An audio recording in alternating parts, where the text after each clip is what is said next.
sounds good.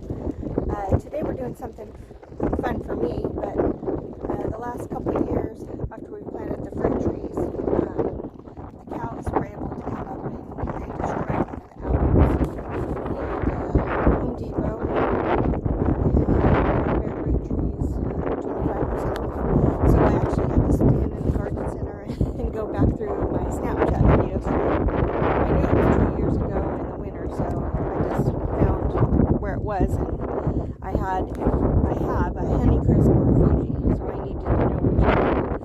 The cows had topped 4 times, and it was the Honeycrisp. So I went ahead and got a ultra dwarf Honeycrisp apple. I'm just filling a bucket with some water because it is bare root. So I'm going to go ahead and get that soaking, and I'm going to get the blackberry soaking too. And because I had a blackberry die, actually it was where the raspberry was, over on the other side, that buddleia right there, from the lack of water. And I think I got a little too close with the weed control, so I'm not sure which one killed it, but it's dead. That blackberry is good. So I'm going to get the blackberry soaking too, and that way I can work on these two.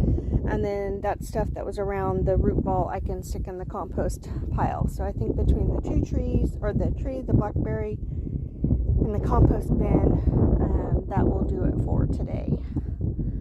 So we'll see. I might do a few other things, but we will see. Hi guys, today I am uppotting my columbine. And I'm not doing it in very big cells because all I want them to do is have enough room to breathe and grow up a little bit. And then the next week or two, I will get them transferred out into the landscape. They've been in these grow pots since I started them on February 13th. Excuse me, I'm in my shed, so lots of potting shed stuff. And they've just been all clumped together. So what I'm doing is giving them their own cell for right now. So what I'm doing is just taking them out of the cells and very carefully separating them. Let's see if I can do this one-handed. Very carefully separating them. I usually do it. I don't know if I'm going to do it one-handed. Hold on just a second. Okay, I got started, and now I just sit and just kind of tease it away from the other one. And then I will put it in its own home. Tamp it down a little bit. And that way it has now that much room to grow. And the seed starting mix was out of nutrients. It's been 6 weeks. So this is new potting mix. Like I said, I'm going to let them have their own home now for a couple more weeks for sure. We'll see. I might do it sooner if I find a space for them. But this was all seed from one of my plants. So these are all now free plants. And I have lots of landscape that I'm developing. I'm doing the north side.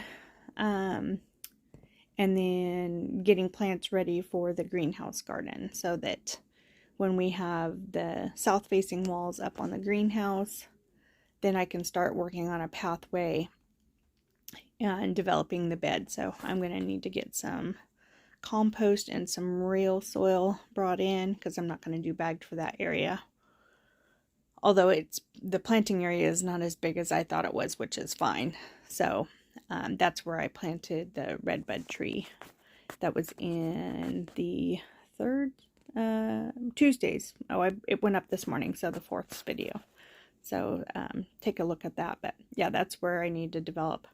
I'm going to develop a cottage garden that'll go with the greenhouse. So I'm going to get these finished up and maybe put you on time lapse so you can watch.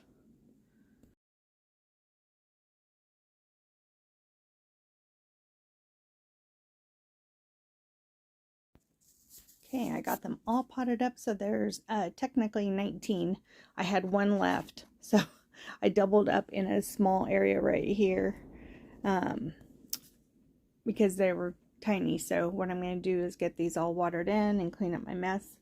And then I'm going to start some basil seeds because as I showed in the last video, I had started, or I bought 2 basil plants and there was a night of frost in there. So I should have known better, but I didn't. They don't like cold weather, so they like to be warm and they like to be planted when it's warm. So I'm going to start them now, and then that'll give me 6 weeks before Mother's Day, so I can get them planted out into the landscape at 6 weeks around Mother's Day, which will be perfect for them. And everything, there should be enough room for them by then. So anyways, I'm going to go ahead and, oh, and the brand of basil that I'm going to plant is Johnny Seeds. It is, let's see, 72-day to germination. These are a Prospera DMR PS5 F1OG. Ocimum basilicum. And they are a,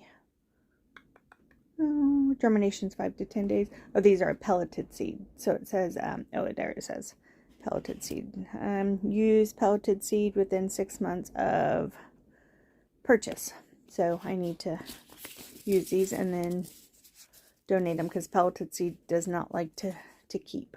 So I guess I should have paid attention to that. But anyways, Johnny Seeds. I like their packets. They don't have pictures, which is fine. You can always look it up, but I like that it has all the information on the back. I'm not sponsored or anything, but I do like their seeds. So I'm going to go ahead and get these watered in and then get those basil plants sown.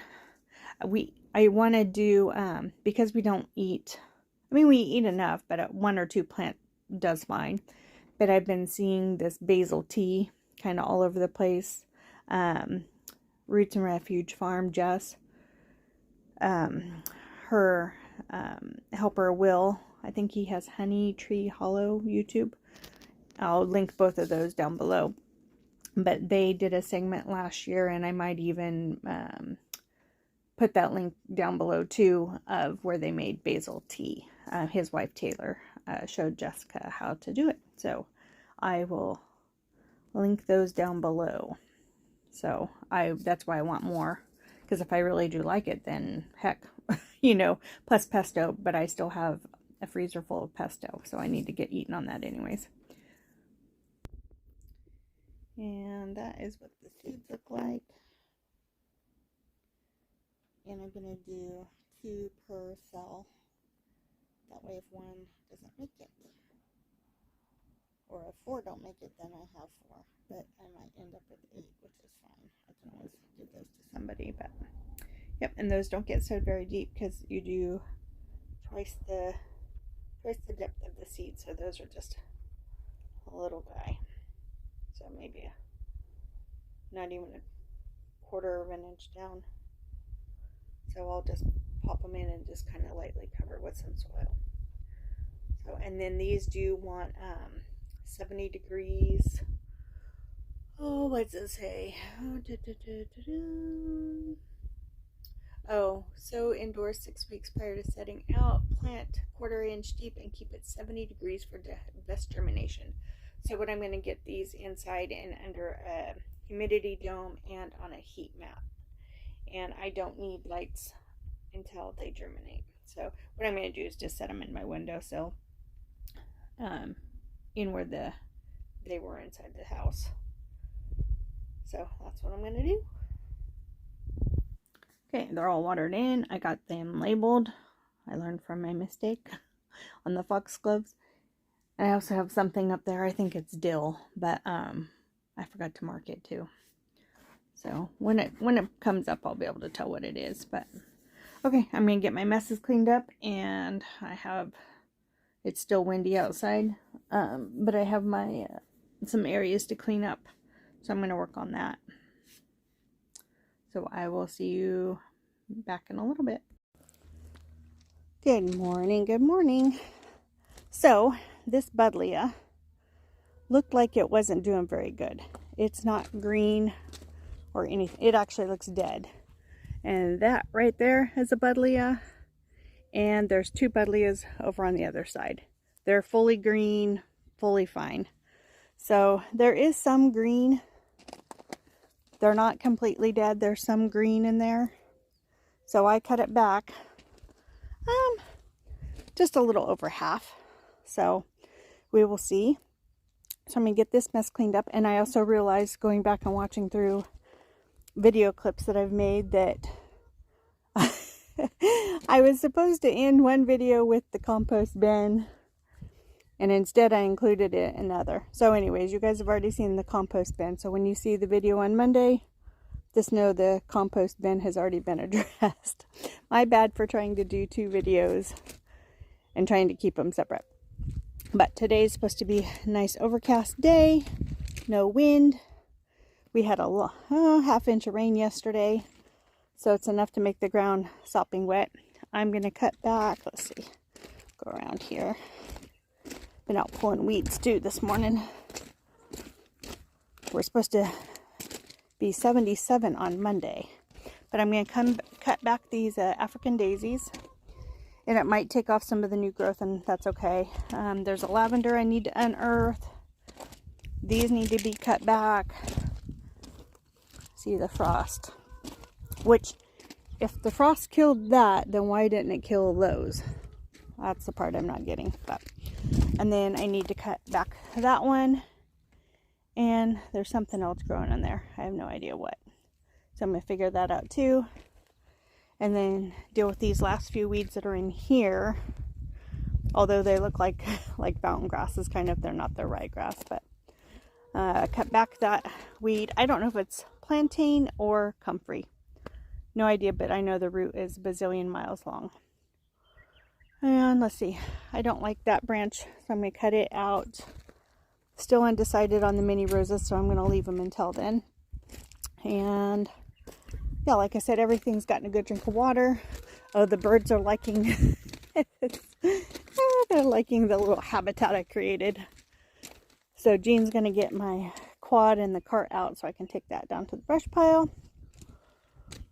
But yep, that's what I'm doing. I'm enjoying this. And then I had a project on the west side that I was going to work on the water yesterday, but like I said, it rained all day, on and off all day, enough to stay inside.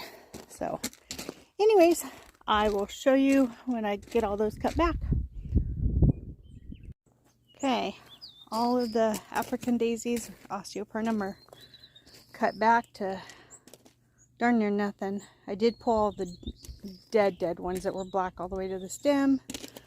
Prune the lavender. Let's see. I think that's actually a sweet alyssum right there. And let's see. I'm going to wait to see about planting stuff in here just because I have seeds started. So get out of there. Cole, Lewis's sister. Her name's Cole with a K. Anyways, and then I did get some weeds pulled, but the bee balm's coming back really good. And I'm gonna work on this maybe. We'll see. They do not want to come out, I'll tell you that. So, but looks like the Indian hawthorn's getting ready to bloom. Roses should be blooming. I would predict they're a little late, but I was also late pruning them, and it's been cool, so I predict them blooming probably in the next couple weeks. I did get some of the purple African daisies with roots on them, so I'm going to get those planted and cut back. I found an iris down at the brush pile that survived from being tossed, so I got that. No idea what color it is though. If it's yellow, it'll go back to the brush pile. I don't like yellow irises. But I see lots of buds on the climbing rose. I mean, hundreds. I mean, look at that. Look at that. I mean, they're all over. So, and then these irises are getting ready to bloom. These are the purple ones. And it's only going to take me a few minutes to weed that. But anyways, I'm going to go ahead and wrap this video up just because I want to work on other stuff. And I need to finish a video in progress. So I'm trying to keep one video going. I just have to remember not to overlap so I don't have that problem like I did with the compost area. So anyways, I hope that Buddleia survives. And I might pull a few irises. Oh, I forgot to say this, but I got a bunch of goodies at the nursery the other day. And so I got 2 more of those white climbing roses. The iceberg, the climbing iceberg. That's what those are over there. And I just ordered the arch today. So there's a bunch of stuff. There's some African daisies I have seeded, or I kept them alive instead of putting them in the ground. Not sure if my magnolia branch is going to survive, but got stuff coming back. I need to dig that up. Not sure where I'm going to put it, if I'm going to keep it. I might put it over by that little dry area that goes down to the willow. I might put it in there just because it gets leggy and it reseeds itself, so that might be a good match for over there. And let's see, I think that's it for over here. That tulip, the peony has new growth on it. The lilac's budding up, but yeah, that tulip bloomed. These are getting ready to bloom. These are the purple ones, and then right down here, those are the double white ones. So, and now lantana, I might give it a haircut. I'm not sure. We'll see. So anyways, I'm going to go ahead and wrap this one up. And I wish everyone a great week. I hope you had a good Easter, because this will be released after Easter. So we're going to spend time with the grandkids and the big kids. So my daughter and son, and then their daughters. So we're going to spend time with them, and then we're going to just have a nice relaxed day. But like I said, have a great week, and thank you for watching this video, and thank you for continuing to watch my videos. If you could share the love. And right now I'm just focusing on making videos of things that are pretty to me, and hopefully they're inspiring to you and informational to you. So please remember to always be kind and do what makes you happy.